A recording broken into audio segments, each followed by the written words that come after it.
Chiffre d'affaires aujourd'hui réalisé à peu près à 45%. Alors c'est une très bonne nouvelle pour les restaurateurs de l'Île-de-France, mais avec des distanciations sociales et un modèle économique qui sera réduit de moitié, donc qui ne sera pas viable malheureusement.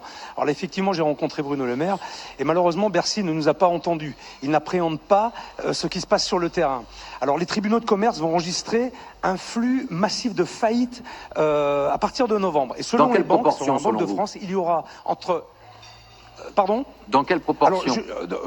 Qui sera colossal, à peu près à 30%. On a estimé à 30% de faillite d'ici la fin de l'année.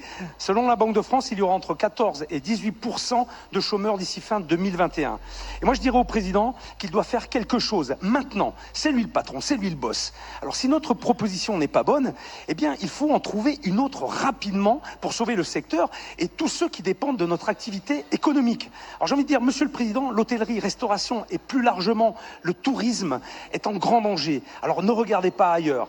J'ai entendu force vive, j'ai entendu travail. Nous sommes ces forces vives, les PE, les petites entreprises, les PME, les commerçants, les artisans. Nous participons largement au système économique et social de la France à travers nos impôts, nos taxes, l'URSSAF, pour justement que ce système fonctionne. Si nous n'existons plus demain, ça sera beaucoup plus compliqué, je vous l'assure.